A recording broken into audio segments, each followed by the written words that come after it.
जय हिंद दोस्तों। दिन था 4 अक्टूबर 2021।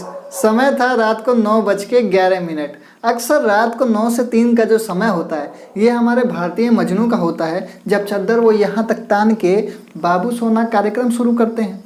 अब ऐसे में रात को 9:11 पे फेसबुक, व्हाट्सएप, इंस्टाग्राम जिस माध्यम से ये लोग चैट करते हैं ये सर्विसेज हो गई ठप। अब हम भी भैया परेशान हो गए, लेकिन वीडियो शुरू करने से पहले एकदम दिल पे हाथ रख के हमको कमेंट सेक्शन में बताइएगा कि किस किस बंदे ने रीस्टार्ट किया था, क्योंकि हमने तो भाई साहब किया था, 3 बार किया था, चौथी बार में हमको अपडेट मिल चुका था। अब इसी चक्कर में 300 करोड़ लोग लॉग आउट कर गए। किसी का ब्रेकअप हो गया, किसी का बिजनेस ठप पड़ गया। उसी 300 करोड़ में एक हम भी प्राणी थे। तो हमने क्या किया, हम अपने घर वालों के साथ थोड़ा जाके बैठ गए।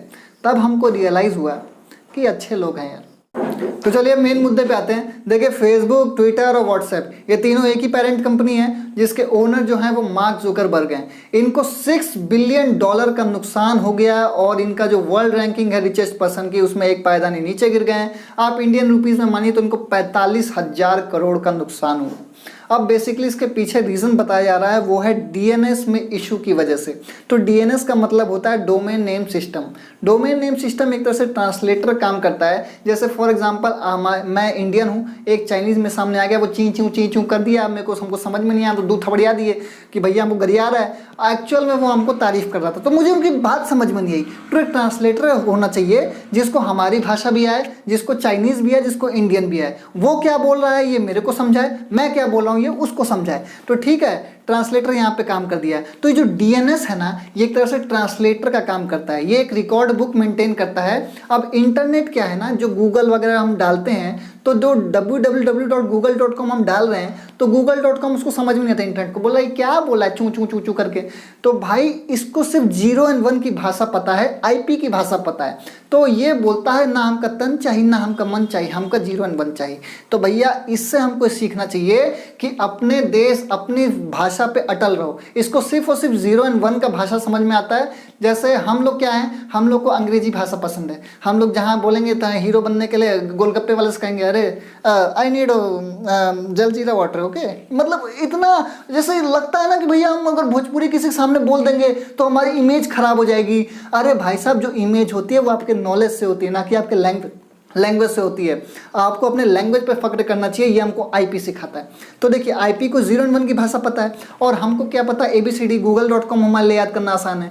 तो जब हम google.com डालते हैं तो डीएनएस क्या करता है, ये एक रिकॉर्ड बुक होता है जो google.com की जो आईपी है वो उसमें रख लेता है। जैसे डिक्शनरी होता है ना, डिक्शनरी में हम लोग डालते हैं इंग्लिश में, इंग्लिश का वर्ड हिंदी में कर देता है वो। तो उसी तरह से एक तरह से डिक्शनरी है। हमने google.com डाला तो ये उससे मैक्स निकलता है, अच्छा google.com की आईपी ये है, तो वो उस आईपी पर सीधा रीडायरेक्ट करता है और हम उस साइट को एक्सेस कर लेते हैं। एक्चुअल में हम उस आईपी को एक्सेस करते हैं। तो ये दोनों के लिए बढ़िया होता है। हमारे लिए याद करना facebook.com आसान है, तो हमको facebook.com हमने डाल लिया और उसको आईपी याद करना आसान है। तो ये एक तरह से ट्रांसलेटर काम करता है। अब डीएनएस को समझिए। अब इस डीएनएस में खराबी कैसे आ गई, तो इसके लिए जो मेन जो प्रॉब्लम है वो बताया जा रहा है बॉर्डर गेटवे प्रोटोकॉल, बीजीपी को समझिए बहुत ही आसान भाषा में। जैसे ये देखिए हमारा भारत का नक्शा है, ठीक है, इसमें अलग अलग राज्य हैं, तो अलग अलग राज्य का अपना अपना कंट्रोल है। जैसे यूपी का अलग कंट्रोल है, दिल्ली का अलग कंट्रोल है, मध्य प्रदेश का अलग कंट्रोल है, सबका सीएम है। लेकिन इन पूरे राज्यों को एक साथ कंट्रोल करने के लिए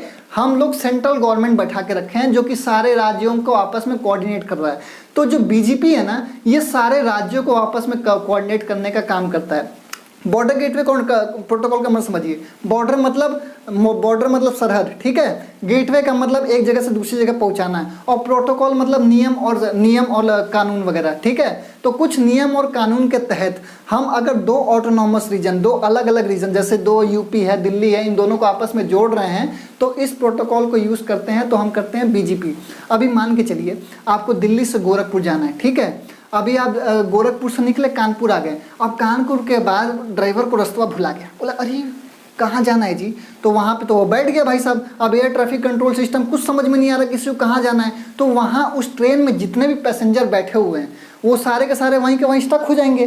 तो यहाँ जो पैसेंजर हैं वो हैं पैकेट्स, और जो ये ट्रेन है ये है बीजीपी आपका, ठीक है। तो यहाँ पे जब इसमें कॉन्फ़िगरेशन में कुछ प्रॉब्लम आ जाती है तो ये पूरा का पूरा ट्रेन स्टक कर जाता है और सारे पैसेंजर्स पैकेट सब के सब ड्रॉप हो जाते हैं। तो इस बीजीपी में कॉन्फ़िगरेशंस की वजह से बताया जा रहा है कि यहाँ पे जो 6 घंटा है ये पूरी तरह से डाउन था। तो इंजीनियर्स ने काफ़ी इसमें स्ट्रगल किया और फिर उन्होंने राउटर के कॉन्फ़िगरेशन को पूरा करेक्ट किया, उसको सही किया, तो इस काम को करने में करीब करीब आपका 6 घंटा निकल गया।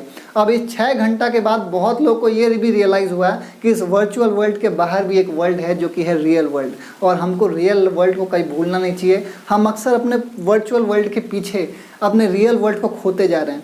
मैं आपको एक इंसिडेंट शेयर करता हूँ अपना। मेरा बर्थडे था तो मैंने अपने बर्थडे को काफ़ी क्रिएटिव बनाने के लिए मैंने मतलब एक वीडियोस बनाए थे कि भाई मैं एकदम सरप्राइजिंग मूड में आगे आ रहा हूँ, लोग मेरे को विश कर रहे हैं, तो बहुत ही अच्छा वीडियो बनाया था। लेकिन उसी में क्या हुआ, मेरे एक दोस्त ने कहा कि यार तुम्हारा जो वीडियो है वो डिलीट हो गया है। अब मेरा पूरा दिमाग ख़राब हो गया कि यार मेरा पूरा इतना क्रिएटिविटी चली गई।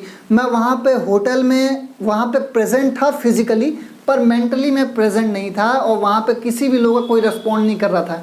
उसमें एक दो दोस्त मुझसे नाराज़ भी हो गए, फिर मुझसे कई दिन तक बात नहीं किए। तब मुझे मालूम पड़ा कि वो वर्चुअल वर्ल्ड के पीछे मैं अपने रियल फ्रेंड जो मुझे एक्चुअल में विश करने आए थे वो मुझसे काफ़ी खफा हो गए। फिर मैं सबसे माफ़ी भी मांगा। तो हम मतलब मुझे ये स्टोरी बताने का रीज़न यही था कि हम इस वर्चुअल वर्ल्ड के पीछे ना अपने रियल वर्ल्ड को खोते जा रहे हैं। वो हमको कभी भी नहीं खोना चाहिए, क्योंकि real world, real friends, real relatives, real लोग बहुत ही कम मिलते हैं जो कि 1 in a million होते हैं, बहुत ही प्रीशियस होते हैं। तो दोस्तों होप आज के वीडियो से आपको समझ में आया होगा कि ये बीजीपी का फंडा क्या है, डीएनएस का फंडा क्या है, व्हाट्सएप, इंस्टाग्राम और ये फेसबुक का डाउन होने के पीछे रीज़न क्या था। तो चलिए मिलते हैं नेक्स्ट क्लास में। नमस्कार, वंदे मातरम।